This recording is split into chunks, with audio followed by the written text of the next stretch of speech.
the popular restaurant In the Kitchen of Iorio. Yes, that's how you pronounce it. It's on Hawthorne, and I'm with the popular chef, Chris Thompson. He's going to teach us something that most of us don't really know. We're going to go through razor clams, which are fresh and a very seasonal item here. And also one, since you learned to dig them here, is how to clean them, how to go through, process them, bread them, and cook them. I've got to admit, I love clams. I order them in restaurants, but I never prepare them myself because I don't know how. Very simple method is all you're going to do is just take them in a little hot water, and they'll separate right from the shell, right on their muscles, and you can see the muscles right there, same as an oyster. And once they separate from the shell, you have a bivalve, which means the two valves at the top. Okay. All you're going to do is snip off the top, and then snip right up the zipper. Up the zipper. I see. And you'll go right up into the valves. Use your kitchen shears, not your shears kids' are the safety best. shears. Yeah. Any shears work. And then what you want to do is from here, you have the inside of the clam. Okay. And these are the gills or the lungs, which are actually edible, but for all purposes, I clean them out. Right. Presentation's sake, at least. Exactly. Now, these are in abundance in Oregon. They are. At a certain time. They are of at year. a very seasonal time. They're for about 6 months off and on. They're open season throughout Seaside, Tillamook, those areas, and through Washington. So you can go dig these up yourself. Correct. Correct. Limits 15 per person. Just right. buy a license and go out and have some fun with the family. What are you doing now? So we're taking the digger apart. This is the foot at the bottom that goes through and digs through, and then it goes up and pumps the sand through the top. Okay. This is the crystalline. This is what helps it go through the sand and actually make food out of it. You don't and want then that. All this we're going to go through and just remove. And you can use the scissors just to cut through it, and then you're going to flip it over, fold it back like it came out of the shell, and then just make a V cut and take the stomach out. And then all we have to do is just dunk it in water, and all this will come away. Exactly. Okay. Okay, quite a difference. There it is, all cleaned up. So, and then once you just rinse it in the water, everything comes out.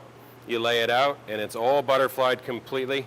The digger is the most tender part of the clam. Okay. It has the most soft tissue to it. As you get towards the top, it is going to have a little more chew, but out of all clams, this will be the most like butter, most gentle, eats wonderful. All right. And the whole point is they cook really, really quick. Okay, you're going to bread these. We're going to go through the whole breading process right now. What's in the breading process? Very simply, you have cracker meal, panko, Japanese breadcrumbs, and then just a little flour, whether it's AP, high gluten, whatever you have. Rice flour is totally fine too if you're going for gluten-free, just to make sure it coats thoroughly and completely covers the clam. And then you have eggs that will just whisk up a little bit, and then milk. So you have a 3-step breading process. Just take them in the milk and let them soak for just a second. Now, it doesn't matter if it's whole milk, Anything. fat-free, Whole doesn't milk, matter. half and half, heavy cream. The thicker the milk, the more it'll stick a little bit to it. Okay. But really it's just to help kind of with the egg. Instead of mixing them together, if you go step by step, you get a little more liquid that hangs onto the clam, Okay. which is better for breading. And then put them just face down, cover them, and then give them a good pat and leave them in the breading. You want them to sit in the breading and hold on to that, so that moisture that comes out of the clam from this 2-step process really grabs onto everything it can. So when you put it into the fry pan in a few minutes, it doesn't all come off and separate from the body or the meat.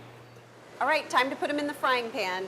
What do you already have going in there? We have butter in here, where you mix butter and oil, where the oil will keep the butter from burning, but the butter will give the oil that nice rich flavor, so they get the best of both worlds. What kind of oil, does it matter? I use soybean Okay. for most of my cooking and saute. You can use olive oil, any canola, safflower, anything works, whatever you have.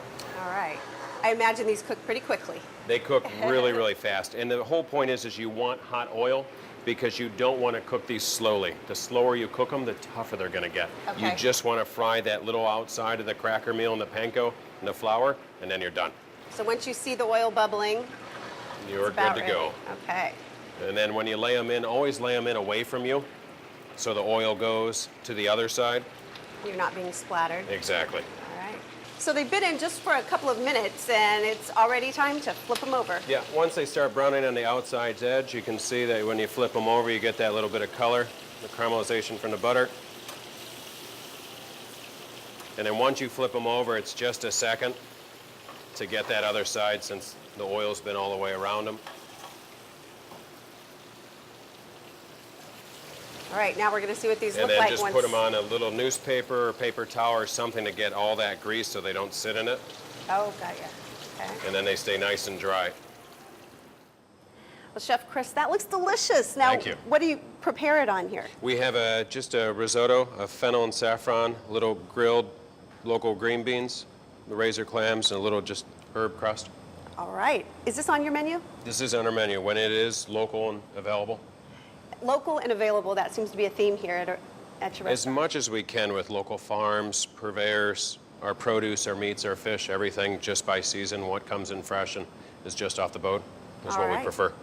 Now, your pastas as well. Yeah, we make everything in-house from our pasta, our ravioli, our gnocchi. We also specialize in gluten-free pasta for those diners who need that for dietary needs or otherwise. Well, that's great. Where do you get your inspiration for the restaurant? My family, we named the restaurant after Iorio, which is my great-grandmother's maiden name.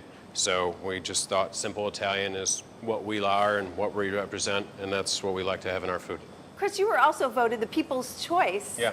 Tell us about that. That was exciting, to work with the CRN network and bring more notice to what they're doing is great, and to be chosen to be the Iron Chef contestant next year to do the real cooking battle will be great. I'm excited. All right, so Iron Chef next year. Iorio right now on Southeast Hawthorne. You can come on down and check out this simple Italian food. That's great, and we're open Tuesday through Saturday from 5 to close. All right, there you go. Thank We're going you. to dig in. Ciao.